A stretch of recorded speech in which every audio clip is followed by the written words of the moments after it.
안녕하세요, 부뚱이분들. 자, 오늘은 진짜 어렵게 모셨거든요. 30대 초반 분이신데 바로 강남에 내집마련을 하셨습니다. 우리가 말로만 듣던 강남인데, 강남에 집을 사는 그 과정이 6개월 동안 진짜 힘드셨거든요. 맞죠? 네, 맞아요. 요즘 진짜 분위기 장난 아니잖아요. 매물도 거두고 눈앞에서 매물 놓치고 나홀로 단지도 어떻게 팔지도 못한 상태였는데 우여곡절 끝에 매수를 하셨어요. 그래서 오늘 그 스토리를 풀어볼 테니까 집중해줘서 들어주세요. 안녕하세요. 안녕하세요. 네, 오늘 또 먼 길 오셨는데 간단한 자기소개 좀 부탁드릴게요. 네, 저는 이제 곧 결혼을 앞두고 있는 예비 신혼부부이고, 그래서 신혼집을 알아보는 과정에서 이제 소나무 의원님을 만나 뵙고 집을 매수하게 된 하끝이라고 합니다. 잘 부탁드립니다. 결혼 언제세요? 결혼 9월입니다. 9월이에요? 이제 얼마 안 남았네요. 네, 너무 바빠요. 그럼 이제 신혼집을 매수하시고 입주하고 난 뒤에 이제 신혼생활 바로 하시겠네요? 네, 맞습니다. 축하드립니다. 네, 감사합니다. 자, 오늘 이제 출연해주신 하끝님은 작년 11월인가요? 네, 맞아요. 네, 거의 6개월 정도 됐는데, 그럼 6개월 동안 꾸준하게 집을 알아보신 거였어요? 네, 제가 원래는 쇠를 주고 갖고 있던 집이 있었는데 그 집에 들어와서 살까 하다가 이제 소유님께서 크루 1기 모집한다는 이야기를 듣고 신청을 해가지고 공부를 하다가 들어가서 살면 안 되겠다 싶어서 매도를 하고 이제 제 신혼집을 찾아다니게 됐습니다. 그러면 지금 말씀하신 게 기존에 주택이 하나 있었고, 네, 그거를 이제 팔고 새로운 집을 또 갈아타기를 하신 거네요? 네, 맞아요. 네, 그게 6개월 정도 걸렸다. 네, 맞습니다. 오늘 제가 말씀드릴 게 정말 중요한 내용들이 많거든요. 제가 간략하게 타임라인을 한번 설명해 드릴게요. 작년 11월 말에 저를 이제 처음 뵙게 되고, 이제 상담을 통해서 기존에 갖고 있던 주택을 제가 팔자라고 해서 그걸 팔고 갈아타기를 하자라고 말씀을 드렸었고, 그게 이제 12월 달부터 매도 의뢰를 했었죠. 네, 맞아요. 그리고 나서 팔리기 전에 내가 갈 지역들을 이제 임장을 하게 된 게 12월 1월 달에 엄청 많이 다니셨고, 네. 그러다가 갑자기 2월 달에 토지거래 허가구역이 해제가 됐습니다. 네, 맞습니다. 그러면서 가격이 완전 폭등하게 됐죠. 네. 그 여파가 지금까지 이어지고 있는데, 그러다가 한 달 뒤쯤에 이제 토지거래 허가구역이 또 재지정됐어요. 네, 맞아요. 그러고 나서 멘탈이 탈탈탈 털리고 내가 봤던 지역들은 다 오르게 되고 눈앞에서 매물 놓치고 내 기존 집은 팔리지도 않고, 그러다가 이제 3월 들어서 내 집에 대한 매도 시그널이 왔죠. 네, 맞습니다. 그러면서 다시 매도 계약을 하게 되고 본격적으로 내가 살 집을 또 다시 구하게 됐는데, 기존에 보던 지역이랑은 조금 다른 그 아래 급지로 또 알아보게 되셨고, 네, 보는 와중에도 매물이 없어지고 했었죠. 네, 맞아요. 네, 그러다가 우여곡절 끝에 지금의 실거주 집을 매수하셨다. 6개월간의 여정인데 그 여정에 대해서 지금 풀어보도록 하겠습니다. 자, 그러면 기존에 보유 중인 주택이 있다고 하셨는데, 네. 그 주택은 어떤 주택이었어요? 급지는 좀 상급지였고, 네. 그런데 이제 주변에 빌라들밖에 없고 좀 앞에 모텔이 있고, 그러고 세대도 100세대 정도밖에 안 되는 나홀로 아파트 단지였습니다.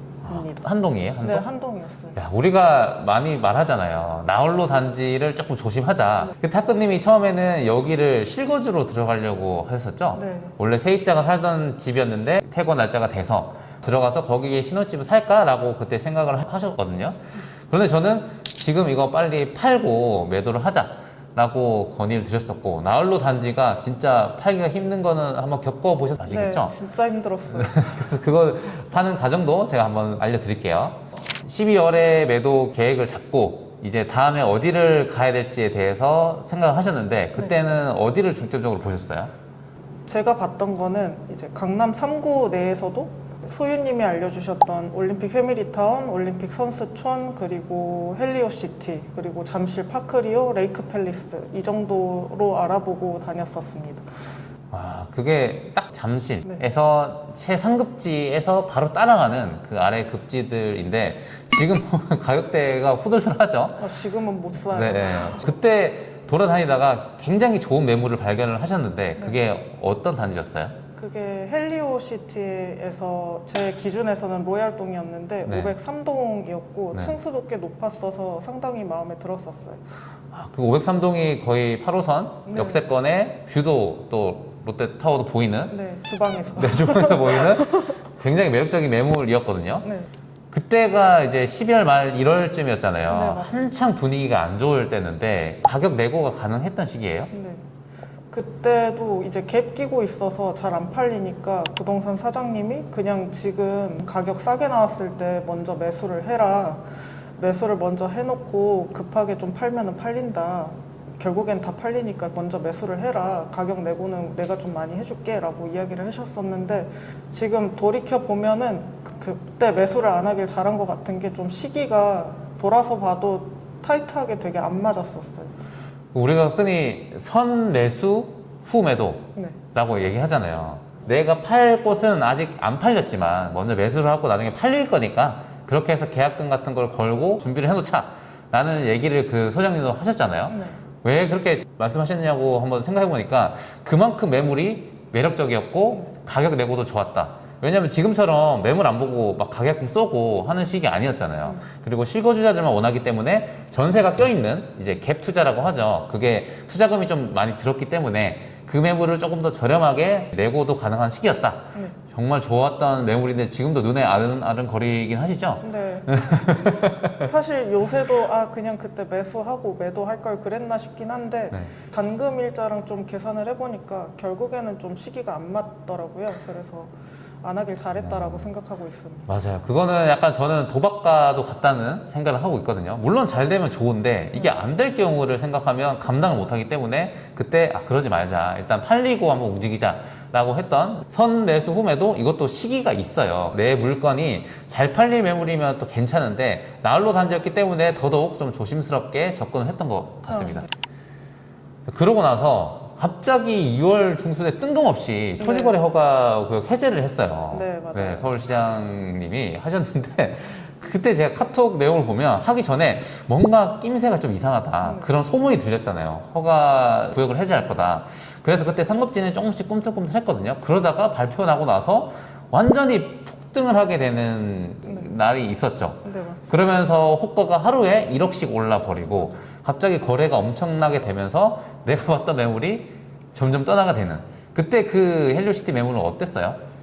그게 갭이 좀 컸어요. 다른 매물들에 비해서 갭이 좀 크다 보니까 마지막까지 안 나가고 있었는데 결국에는 팔려서 나가는 걸 보고 헬리오시티 사장님이 계속 전화를 해서 진짜 돈 안 되냐 잔금 일자 밀어주겠다 한 뭐 6월까지로 밀어줄 테니까 세금도 안 내도 된다 어떻게 해주겠다 이렇게 했는데도 진짜 나 홀로다 보니까 너무 부담스러워서 죄송하다라고 말씀을 드렸고 그렇게 떠나보내게 됐습니다. 근데 진짜 소장님이 그렇게 적극적으로 전화를 먼저 주실 정도면 그만큼 임장도 가면서 친분도 좀 쌓고 절박하다는 거를 많이 어필했잖아요.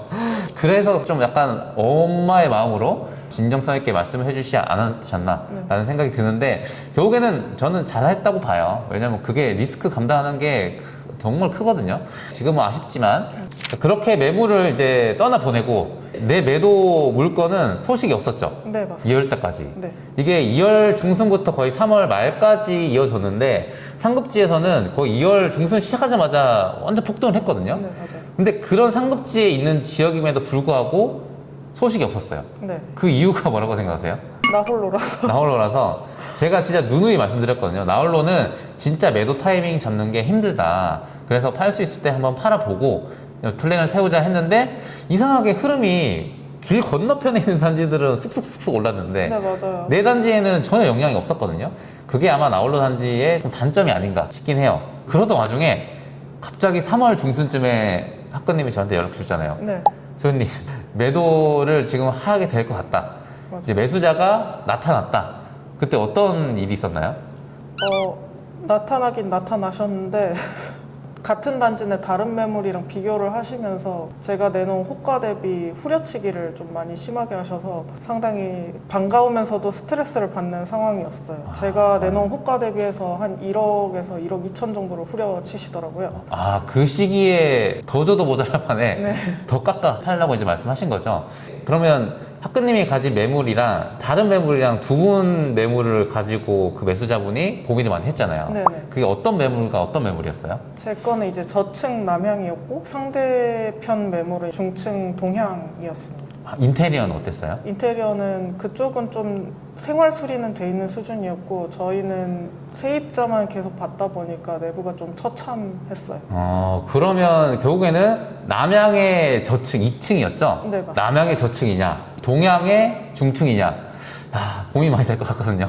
제가 기억하는 거는 어떻게든 우리가 이 기회를 잡아야 된다. 왜냐면 물 들어올 때 놓아줘야 된다고. 이번에 아니면 내가 원하는 시기에 탈출하는 게 좀 쉽지가 않다고 생각을 했는데 그때 어땠어요, 마음이? 막 매물 놓치고 심리적으로 좀 많이 힘들었잖아요. 네, 맞아요. 진짜 많이 힘들었고 소유님이 많이 멘탈 잡아주셔가지고 할 수가 있었는데 2월부터 보러 다니던 매물이 눈앞에서 쓸려나가고 하루 전에 봤는데 일요일에 부동산 소장님 전화 오셔서 그거 팔렸다고 이야기해 주시고 그렇게 많이 좌절을 겪다 보니까 모르겠다, 나 그냥 들어가서 살아야겠다 이래가지고 인테리어 업체를 다시 컨택을 해서 실거주를 하겠다라고 견적받고 실측까지 하고 이런 상황에서 매수자가 붙은 상황인데 그렇게 막 1억에서 1억 2천까지 호가를 후려치시니까 더 마음이 팔리면은 팔리고 안 팔리면 안 팔아야겠다라고 굳어져가지고 그렇게 후려치시는 와중에도 전 그 가격에 못 판다, 그냥 다른 그거 사셔라, 저는 그냥 인테리어에서 들어가겠다. 오히려 그냥 마음을 놓으니까 보통은 진짜 팔고 싶으면 1,000만 원, 2,000만 원이라도 더 이렇게 깎아줘야 되나라는 고민을 하거든요. 그럼 지금 말씀하신 거는 자포자기하고 팔리는 거고 아니면 우리가 실거주 하겠다라는 생각에 그냥 막 편하게 말씀을 드렸는데 이제 그게 통한 거네요. 어떻게 보면. 근데 그 와중에도 좀 네. 깎기는 했어요. 네. 저는 조율을 해드리려고 막 이 정도까지는 생각을 했었다라고 말씀을 드렸는데 네. 또 거기에서 더 깎으려고 하시니 제 입장에서는 저는 그럼 안 팔고 그냥 실거주 들어가겠다. 기분이 굉장히 안 좋았겠네요. 이게 우리가 솔직히 월급 핸드폰 모아서 하는 건데 순식간에 뭐 얼마 좀 그런 거는 생각해 보면 진짜 냉정하게 판단해야 되는데 그게 사람이 좀 어쩔 수 없잖아요. 감정이 치치다 보면 이렇게 해야 되나 저렇게 해야 되나 그래서 순간순간에 판단하는 능력이 중요한 것 같아요. 그렇게 해서 결국에는 2개 매물 중에 학금리 매물을 선택하신 거죠. 네. 그때 그 짜릿한 제가 카톡으로 올려드릴게요. 그때 그 대화 내용을 카톡으로 올려드릴게요. 그때 이후에도 거래가 정말 많이 됐음에도 불구하고 그 단지는 거래량이 진짜 생각보다 많이 없더라고요. 제 이후로 2개 정도밖에 안 된 걸로. 벌써 지금 3개월이 가까이 돼가는데 2개밖에 없다는 거는 매도할 때 어려움을 겪는 게 이런 이유가 있다라고 좀 생각하시면 될 것 같아요. 마지막에 그 매수하시는 분이 조금 더 요청을 하셨다고 들었는데 어땠어요, 그때? 그 가계약금을 받고 이제 계약서를 쓰러 부동산을 갔는데 거기에서도 계속 막 1,000, 2천만 깎아달라, 뭐 원래 집 있었으니까 그 정도 깎아줄 수 있는 거 아니냐, 뭐 이렇게 이야기를 하셔가지고 네. 제 입장에서는 이미 가계약금을 받았으니까 그냥 이거 계약 못한다라고 하면 됐는데 지금 아니면은 나홀로 단지 탈출을 못할 것 같아서 거기에서 한 500 정도는 내고를 해드렸던 것 같아요. 그러면 이미 계약서 쓰기 전에 가격금을 받고 이미 끝난 거잖아요. 그렇게 네. 되면. 그럼 거기 뭐 포기하시려면 포기하셔라. 이렇게 당당하게 할 수 있는데 진짜 사람 마음이라는 게 간절한 사람한테 자꾸 이게 막 긁어내는 거잖아요. 네, 맞아요. 이게 참 사람 심리를 이용하는 걸 수도 있는데 상대방 입장에서는 좋은 스킬이다라고 해서 말 한마디에 뭐 몇백만 원을 깎을 수 있으니까. 근데 학근님 입장에서는 지금 생각하면 정말 간절했던 마음이 여기까지 느껴지거든요. 그래도 잘 매도하신 것 같아요. 네. 자, 그러면 3월 거의 한 말쯤이었죠? 네. 그때 가격금 받고 확실하게 이제 계약서 작성하시고 잔금 일자가 정확히 정해지고 나서 딱 매도가 됐다고 생각이 됐잖아요. 네. 그럼 이제 현실적으로 내 수중에 들어오는 돈이 정확하게 계산이 됐을 텐데 네. 그럼 이제 매물을 또 알아봐야 되잖아요. 네, 맞아요. 그때 어땠어요? 다시 뭔가 시작하게 됐을 때는 자금이 그전이랑 좀 틀어졌는지 아니면 내가 보는 지역이랑 예전 지역이랑 많이 다르게 됐는지. 매수자분이랑 그렇게 옥신각신 하다 보니까 자금이 많이 줄었고 네. 그리고 대출에서도 예비 신랑이랑 좀 이야기를 하면서 너무 과하게 받지 말자 이래서 처음에 세웠던 예산보다 한 2억 정도가 줄어들었었고요. 2억이요? 네. 많이 줄어들었네. 네.